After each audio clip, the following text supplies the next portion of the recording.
एक ही साधन सब रिद्धि सिद्धि साधरे। बहुत इधर उधर भटकने की आवश्यकता नहीं है। जीव के कल्याण के लिए एक श्री राम नाम ही पर्याप्त है।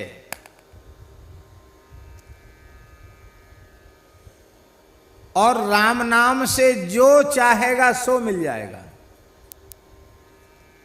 सब रिद्धि सिद्धि साधरे। संपूर्ण रिद्धि सिद्धियों को तू प्राप्त कर सकता है। जो चाहे सो प्राप्त कर सकता है नाम के द्वारा।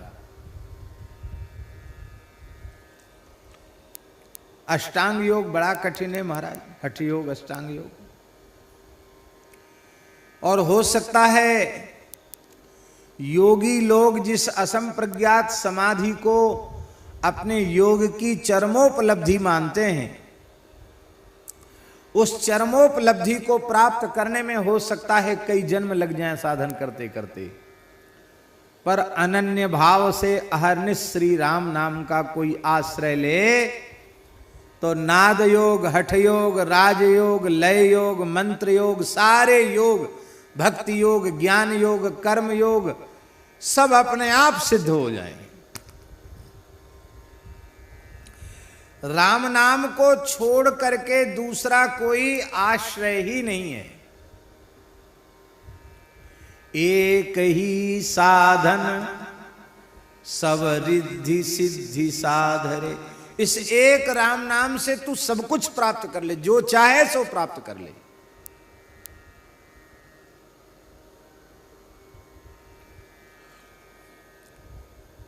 सच्ची बात यह है कि ईमानदारी से जीव आत्मचिंतन करे, आत्ममंथन करे तो किसी भी साधन में उसका अधिकार सिद्ध नहीं होता, पात्रता सिद्ध नहीं होती।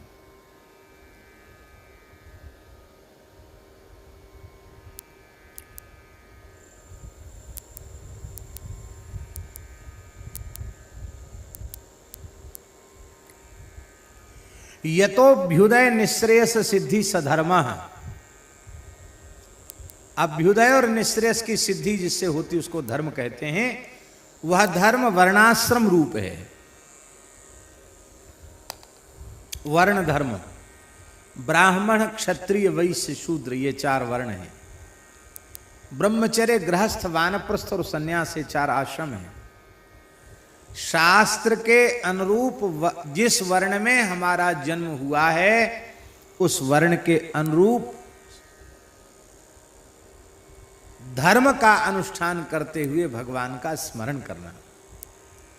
हमको भगवान ने जिस आश्रम में रखा है, हम ब्रह्मचारी हैं तो ब्रह्मचर्य आश्रम के सभी नियमों का पालन करें। हम गृहस्थ हैं तो गृहस्थोचित जो कर्तव्य कर्म हैं, बलि वैष्णदेव, पंच महायज्ञ आदि, उनको सविधि करें। हम वानप्रस्थी हैं तो हम वानप्रस्थ के नियमों का अक्षरशः पालन करें। और यदि हम चतुर्थाश्रमी सन्यासी हैं तो हम चतुर्थाश्रमी सन्यासियों के नियमों का प्राणपण से पालन करें। इसको कहेंगे धर्माचरण, इसको कहेंगे धर्मानुष्ठान, इसको कहेंगे धर्मनिष्ठा। ठीक है। अब बताओ, इस कराल कलिकाल में कौन ऐसा है जो वर्ण के अनुरूप अपने धर्म में परिनिष्ठित हो, अथवा कौन ऐसा है जो आश्रम के अनुरूप अपने धर्म में परिनिष्ठित हो। नाम मात्र के तो वर्ण रह गए हैं और नाम मात्र के आश्रम रह गए हैं। ये दुर्दशा क्यों हुई? बोले कलिदावा नले नाद्य साधनम भस्मतांगतम कलयुग की आग ने सारे साधन वन को सूखे जंगल के समान जलाकर भस्म कर दिया, कुछ बचा नहीं।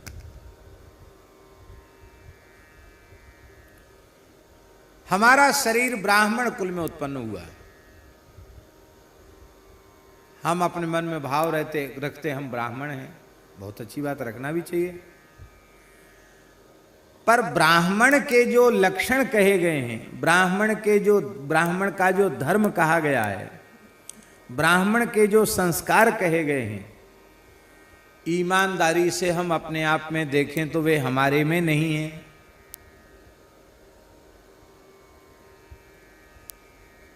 जितना शास्त्रीय शौचाचार पढ़ा है, हम सब लोग समझते हैं, कहते सुनते हैं पुराणों में, क्या उसका चौथाई भी है?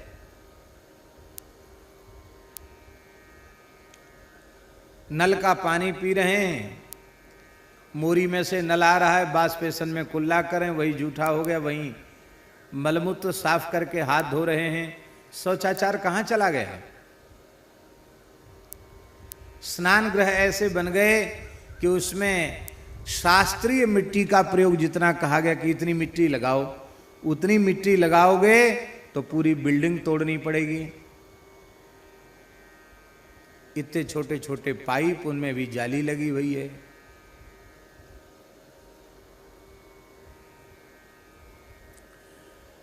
कल सुना आपने, पथमड़ा महाराज जी बोल रहे थे, ब्राह्मण की महिमा अवश्य, उनका शरीर भी पवित्र कान्यकुब्ज विप्रकुल का है, पथमेड़ा महाराज का। लेकिन वो क्या कह रहे थे सुना आपने? वो कह रहे थे भाई ब्राह्मण की महिमा जरूर है, पर जो ब्राह्मण सिलोंच वृत्ति से निर्वाह करते हैं, परम तपस्वी होते हैं, उन्हीं की महिमा का वर्णन है। क्या हम उनके जैसे हो पाए, बन पाए?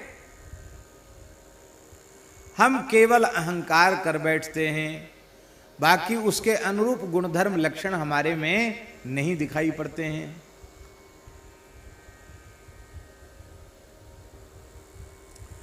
हम भगवत कृपा से, गुरुजनों की कृपा से जितना जानते हैं उतना भी अपने जीवन में अब तक उतार नहीं पाए हैं।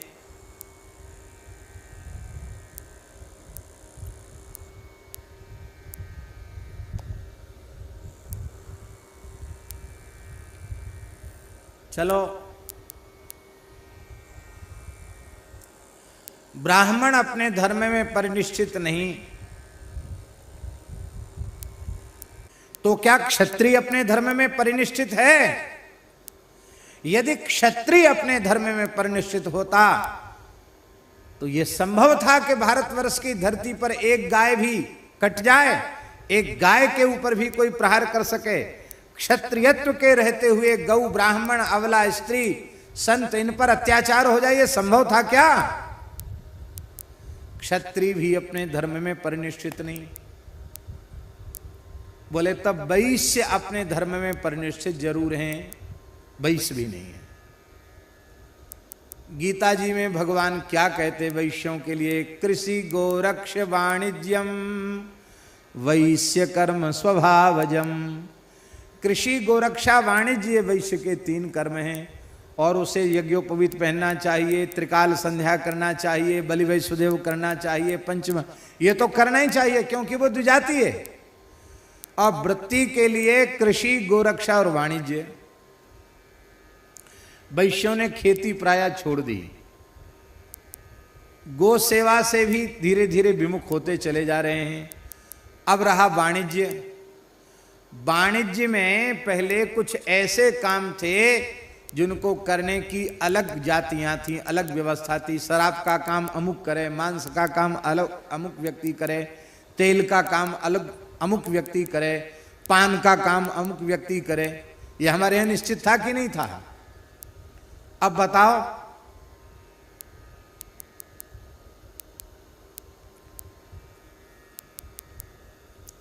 भोले शंकर जी बैठे हैं, उधर ही की बात है, हाथरस क्षेत्र की ही बात है।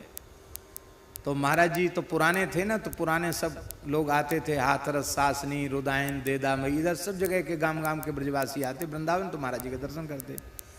तो महाराज जी सबके दादा परदादा सबका नाम लेते। बड़ी भारी स्मृति थी। क्यों? छोरा का लल्लू कहा कर रहे, छोरा कहा कर रहे। तो एक पंडित जी बोले कि महाराज दुकान करवा दीजिए। काय की दुकान? बोले वो एजेंसी मिल गई जूता की। अब तो महाराज जी इतने नाराज हुए, है तेरी जेरे तेरी, जूता की एजेंसी मिल गई। अरे राम राम, नाक कटवा दी, नाक कटवा दी, छोड़ छोड़ छोड़ इसको छोड़। अरे पंडित जी जूता की एजेंसी लेंगे तो जूता का काम करने वाला बेचारा क्या करेगा? स्वे स्वे धर्मण्यभिरितो संसिद्धिम लभते नरा। अब व्यापार में यह स्थिति हो गई कि यह विवेक समाप्त हो गया कि हमें क्या करके धन कमाना। धन कमाना है, चाहे जैसे कमे धन कमाना है।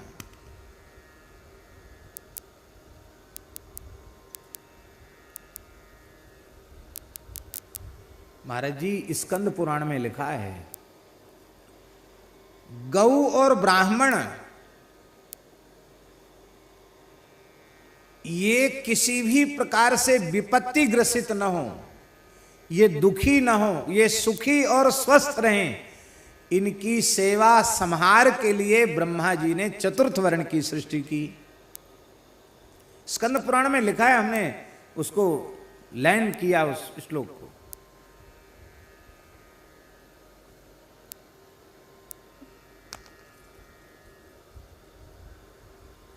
इसीलिए गोस्वामी जी ने कहा, वर्ण धर्म नहीं आश्रमचारी, श्रुति विरोध रत सब नर नारी। न कोई वर्ण अपने धर्म में परिनिष्ठित है, ना ही कोई आश्रम अपने धर्म में परिनिष्ठित है। ब्रह्मचारी ब्रह्मचर्य आश्रम के नियमों में कम है। ये तो भगवान की गौ माता की बड़ी कृपा है कि जड़खोर गोधाम में ये पलाश दंड धारण करके, मौंजी व्रत धारण करके, नित्य प्रति त्रिकाल संध्योपासन करते हुए नित्य अग्नि में समिधाधान करने वाले वैदिक ब्रह्मचारी वटुक यहाँ है। भगवान की कृपा से दर्शन हो रहा, नहीं तो दर्शन भी दुर्लभ है। ये जब तक समावर्तन नहीं होगा तब तक ये घर जाने वाले नहीं है।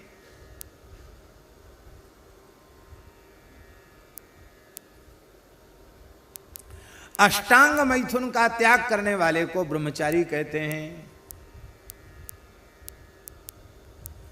ब्रह्मचारी ब्रह्मचर्य आश्रम में प्रतिष्ठित नहीं है।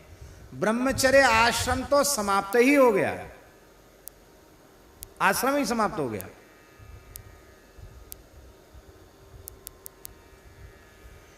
जनेऊ तो समय से लोग करते नहीं है, और जनेऊ होता भी है, यज्ञोपवीत संस्कार होता भी है, तो यज्ञोपवीत संस्कार के साथ ही समावर्तन हो जाता है। वो पलाश डंडा लेके खड़ा हूं और ये सब लंगोटी पहन के कितनी देर रहते हो? घंटा 2 घंटा, बस खत्म। घंटे 2 घंटे में ही जनेऊ के समय ब्रह्मचर्य आश्रम की पूर्णाहुति हो गई। समावर्तन हो गया। समावर्तन माने क्या होता है समझते हैं? समावर्तन माने, समावर्तन माने होता यज्ञोपवीत के बाद 6 अंगों के सहित वेद पढ़ लिया, पढ़ाई पूरी हो गई, अब विवाह के योग्य हो गया, तब गुरुजी मुहूर्त देख के समावर्तन संस्कार का, उसके बड़े बड़े जटा हो जाते थे ब्रह्मचारी के। क्योंकि भागवत जी में लिखा है, शास्त्रों में लिखा है, न छिन्द्यान नखलो माणी कक्षोपस्थ गतान्यपि, ब्रह्मचारी नख और लोम इनका छेदन न करे। अब दर्पण उसको देखना नहीं है, तेल सावन लगाना नहीं है, शीशा उसे देखना नहीं है, और 7-8 वर्ष की आयु में जनेऊ हो गया और 25 साल की आयु तक वो ब्रह्मचर्य आश्रम में रहा, तो 8 साल से लेकर 25 साल में कितने बड़े केश हो जाएंगे।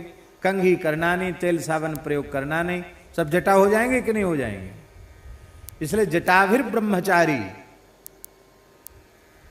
अब वो इतने बड़े जटा जूट रखा के तो घर में ब्याह करने जाएगा नहीं। तब गुरुजी ने कहा भाई समावर्तन कराओ। नाई बुलाया, उसका मुंडन कराया गया, जटा उतरवा दिए गए, और उसको फिर उबटन भी लगाया गया, उसको तेल फुलेल भी लगाया गया। कहा भैया अब लांग लगा के धोती पहनो, चले जाओ, अब जाओ घर जाओ। समावर्तन के बाद उसे गृहस्थाश्रम में प्रवेश करने की योग्यता प्राप्त हो गई। अब गृहस्थाश्रम में प्रवेश करना है, क्योंकि हमारे शास्त्र कहते हैं अनाश्रमी होकर नहीं रहना चाहिए, हमें किसी न किसी आश्रम में रहना चाहिए। जनेऊ के बाद अब ब्रह्मचार्य तो रहा नहीं, क्यों समावर्तन हो गया, विवाह किया नहीं तो गृहस्थ में भी नहीं गए, बीच में लटकते रह गए त्रिशंकु की तरह, न इधर के न उधर के। ऐसी दुर्दशा है आश्रम व्यवस्था की। ब्रह्मचारी ब्रह्मचर्य के नियमों में परिनिष्ठित नहीं है।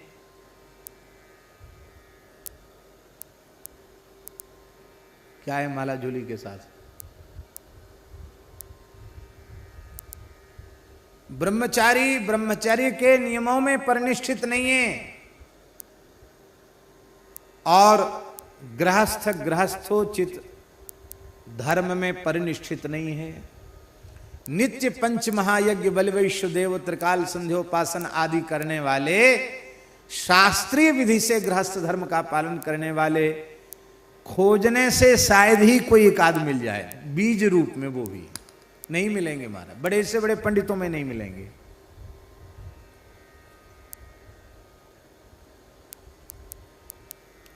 वानप्रस्थ के धर्म सबसे कठिन है, सबसे कठिन धर्म है वानप्रस्थ। और अब वानप्रस्थ किसको कहते जानते हैं? 1-2 करोड़ रुपया जमा कर दिया, कम से कम 2-3 करोड़ रुपए जमा कर दिया, बढ़िया फ्लैट कहीं किसी तीर्थ में बना लिया, अत्यंत सुख सुविधा युक्त फ्लैट बना लिया, और उसी में टीवी एसी फेसी जो कुछ भी है सब सुख सुविधाएं इकट्ठी कर ली उसी में। और कोई पूछता है क्या करते हैं, बोले अब तो हमने वानप्रस्थ ले लिया है।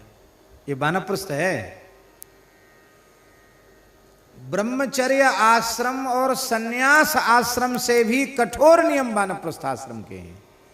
वानप्रस्थी को अग्नि में पका हुआ नहीं खाना है, सूर्य में पके हुए कंदमूल फल खाने हैं, ठंडी में उसे जल सैया करनी है, गर्मी में उसे पंचाग्नि तपनी है, और वर्षा में उसे खुले आकाश के नीचे रहना है, और ये सब पत्नी के सहित करना है।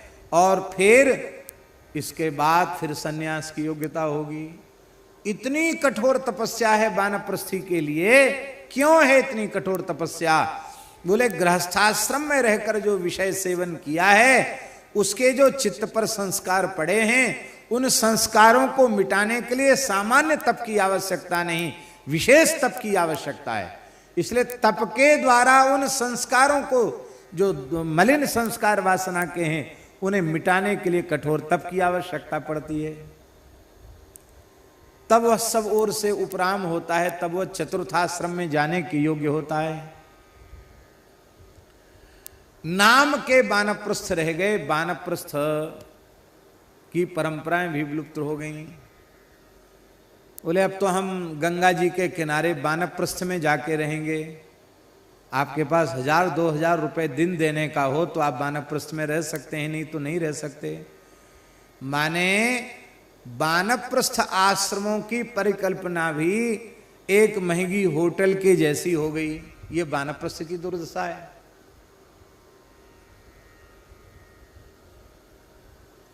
तब बोले ठीक है, तब सन्यास सबसे बढ़िया, महात्मा बन जाओ, बाबा बैरागी हो जाओ, साधु सन्यासी हो जाओ, वो सबसे अच्छा। अरे भाई, विरक्त संतों की जो नियमावली है, साधु सन्यासियों की जो नियमावली है, उस नियमावली में अक्षरशः अपने आप को ढालने वाले कितने महानुभाव मिलेंगे।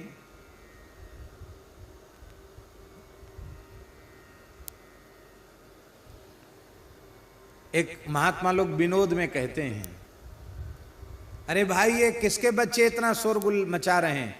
बोले ब्रह्मचारी जी के बच्चे। अच्छा, बोले इतना हल्ला कौन कर रहा है? बोले मौनी जी। इतना झगड़ा कौन कर रहा है, इतना हल्ला कौन मचा रहा? बोले मौनी जी। ये महल किसका बना हुआ है? बोले तपस्वी जी का महल बना हुआ है। ये सन्यासी जी का महल बना हुआ है, ये विनोद में कहते हैं। माताओं के वस्त्र को घाघरा कहते हैं। ये घाघरा कहां सूख रहे हैं? बोले ये विरक्तों के आश्रम में सूख रहे हैं। वर्ण धर्म नहीं आश्रमचारी, किसी की निंदा में तात्पर्य नहीं समझना। ये आत्मनिरीक्षण है। वर्तमान समय की स्थिति ऐसी है, न कोई वर्ण में स्थित है, न कोई आश्रम में स्थित है। एक ही बात सबके भीतर है, श्रुति विरोध रत सब नर नारी, क्योंकि दम्भिन निज मत कल्प कर प्रगट किए बहुपंथ। अब जब वर्ण धर्म और आश्रम धर्म हम नहीं पालन कर पा रहे हैं ठीक से, तो फिर अभ्युदय और निःश्रेयस की सिद्धि की आशा करना भी बेकार है। ये तो अभ्युदय निःश्रेयस सिद्धि सधर्मा, धर्माचरण ही नहीं हो रहा तो अभ्युदय और निःश्रेयस की सिद्धि कहां से होगी? तो हम अपने आप को धर्मनिष्ठ भी नहीं मान पा रहे हैं, वर्ण धर्म आश्रम धर्म का निष्ठापूर्वक पालन नहीं कर पा रहे हैं। तो चलो छोड़ो इसको, ये कठिन है। अब तो बस सीधे ब्रह्म ज्ञान में परिनिष्ठित हो जाएंगे। सब मिथ्या है, मृग तृष्णा है, कुछ नहीं है। बस सत्यम ब्रह्म जगन मिथ्या जीवो ब्रह्मैव नापरः। बस अब तो इसी की चर्चा करेंगे।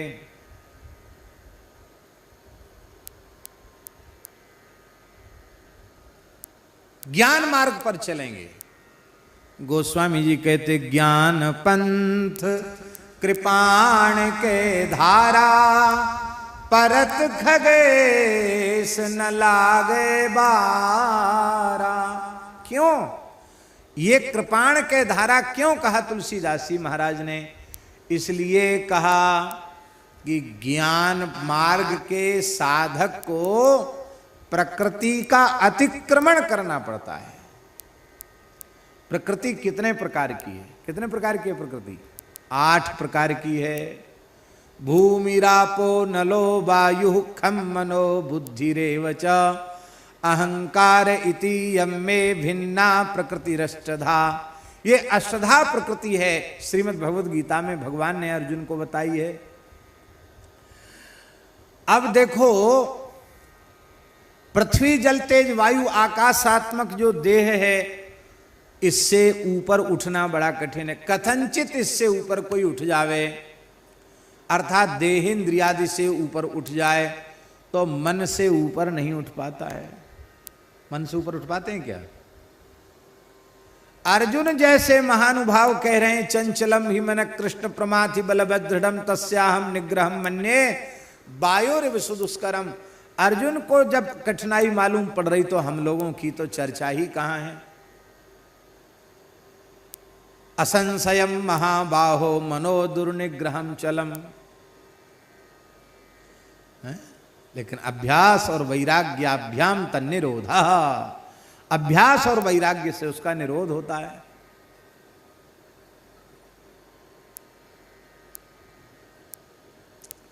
चलो मन से ऊपर उठ गए, बुद्धि से ऊपर उठ पाओगे? बुद्धि से ऊपर भी कथनचित उठ गए तो भी महाराज अहंकार का अतिक्रमण करना तो बड़ा कठिन है। अहंकार से ऊपर उठना तो बड़ा कठिन है, बहुत कठिन है, बहुत कठिन है अहंकार से ऊपर उठना। मैं अभिमान शून्य हूं, यह भी एक अभिमान है। कैसे ऊपर उठोगे भाई? हमने पूज्य गुरुदेव भक्तमाली जी से सुना है कि श्री गुरु गोरखनाथ और उनके गुरु श्री मत्स्येंद्र नाथ जी जा रहे थे। श्री मत्स्येंद्र नाथ जी ने अपने शिष्य गोरखनाथ जी की परीक्षा लेने का विचार किया और वो पीछे से उन्होंने गोरखनाथ जी के सिर पर ठोकर मारी, कुछ नहीं बोले। फिर गुरुजी ने ठोकर मारी, कुछ नहीं बोले। जब कई बार ठोकर मारी तो गोरखनाथ जी ने प्रणाम करके कहा, भगवान गुरुदेव, आप जिसे ठोक बजाकर देख रहे हैं अब वह नहीं है। श्री मत्स्येंद्र नाथ जी ने कहा, ये तो मैं जानता हूं कि तुम महान सिद्ध योगी हो, वह तो नहीं है, पर वह नहीं है यह तो है। मैंने गोरखनाथ जी ने यह कहा कि आप ठोक बजाकर अहंकार देख रहे हो, अब अहंकार नष्ट हो गया। अहंकार तो नष्ट हो गया, हम जानते हैं, पर अहंकार नहीं है इस बात का अहंकार तो है। इसलिए ज्ञान मार्ग के साधक को अहम प्रकृति के अतिक्रमण करने में कई जन्म लग सकते हैं। बहुनाम जन्म नाम अंते ज्ञानवान माम प्रपद्यते। भक्तों को कठिनाई नहीं है ज्यादा, उनको अहंकार का अतिक्रमण करना ही नहीं है, उनको तो अहंकार को पक्का कर लेना है। क्या? यह अभिमान जाई जनि भोरे, मैं सेवक रघुपति पति मोरे। मैं सेवक हूं, राम जी मेरे स्वामी। माता रामो मत पिता रामचंद्र, स्वामी रामो मत सखा रामचंद्र, सर्वस्वं मे रामचंद्रो दयालु, नान्यम जाने नैव जाने न जाने।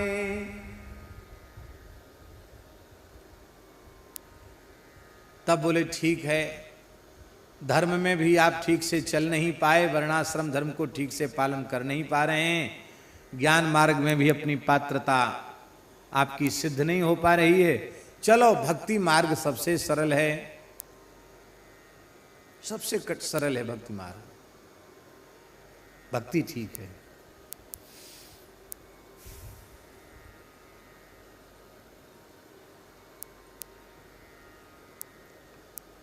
सरल है भक्ति, भक्ति सरल है। अरे जो बात उसके शर्त में है वही सबसे कठिन है। सरल स्वभावन मन कुटिलाई, जथा लाभ संतोष सदाई। हम अपने को भक्त तो माने बैठे, हमारे स्वभाव में सरलता है, मन की कुटिलता दूर कर पाए, छल कपट त्याग पाए।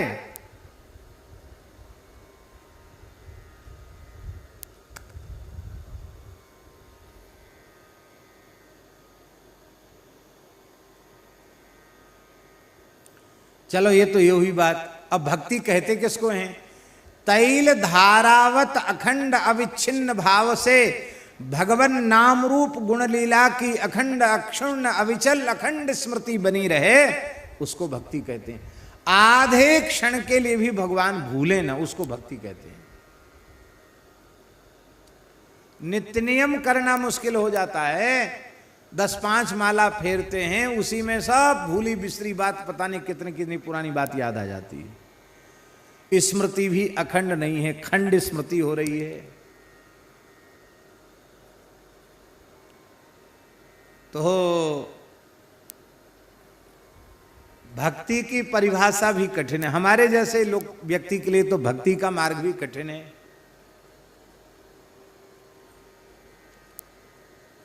तो बोले चलो ठीक है, अब योग ठीक है, हैं? रामदेव बाबा के शिविर में चले जाओ, ऐसे करने लग जाओ, हिचकी लेने लग जाओ, डकारने लग जाओ, ऐसे ऐसे करने लग जाओ। पहले शुरुआत में तो बहुत चला था। एक बार हमने ट्रेन में एक व्यक्ति से पूछा, बुरा तो नहीं मानेंगे, ये क्या है? बोले इससे बाल काले रहते हैं। अरे भाई कहाँ से सुन के आए? बोले बताया, अमुक ने बताया। योग बहुत अच्छा है।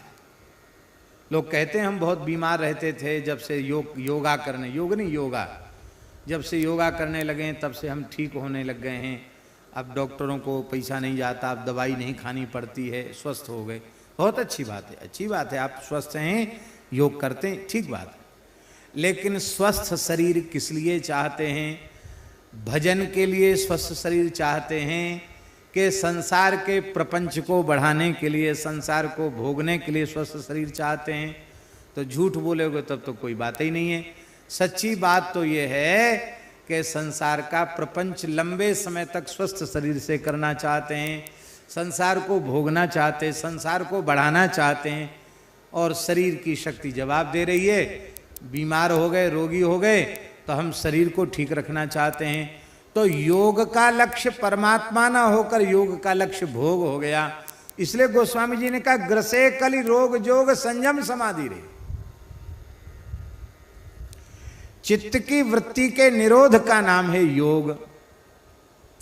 अष्टांग योग में सबसे पहले यम है, फिर नियम है, फिर आसन है, फिर प्राणायाम है, फिर प्रत्याहार है, फिर धारणा, फिर ध्यान, फिर समाधि।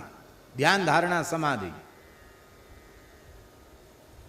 कहाँ महाराज, हमारे पूज्य पहाड़ी बाबा महाराज कहते थे आंख मूंद के फोटो भले खिंचा लो, पर समाधि तक पहुंचे हुए योगी तो भगवत कृपा से कोई मिलेंगे, दुर्लभ हैं।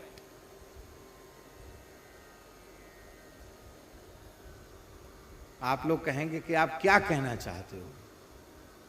आपने समस्त प्रकार के साधनों में जीव की अयोग्यता सिद्ध कर दी। जो योग्य हैं उनके लिए हम बिल्कुल नहीं बोल रहे हैं, वो खूब स्वधर्म मार्ग पर चलें, कर्म मार्ग पर चलें, ज्ञान मार्ग पर चलें, भक्ति मार्ग पर चलें, पर हमारे जैसा कोई व्यक्ति सब प्रकार से नालायक हो, किसी पथ पर चलने के योग्य न हो, और ऐसा व्यक्ति भी अपना कल्याण करना चाहे तो उसके कल्याण का क्या उपाय है?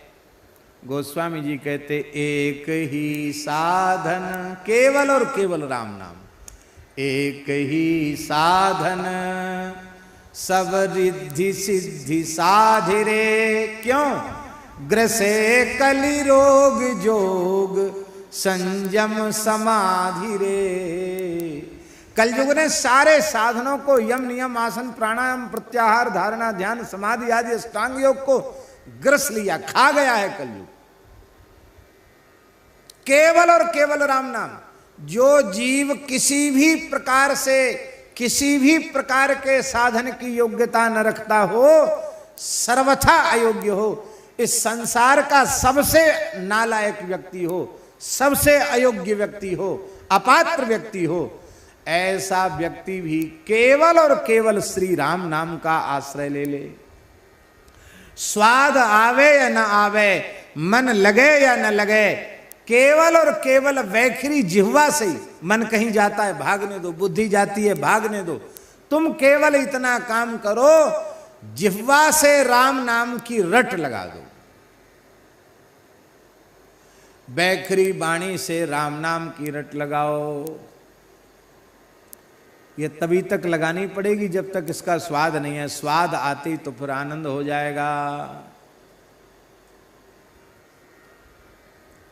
मेहंदी देखिए, मेहंदी, वो बाजार वाली पाउडर वाली मेहंदी नहीं, मेहंदी की का पौधा जो होता है, मेहंदी की पत्ती खूब होती। मेहंदी की पत्ती आप सबने देखी होगी।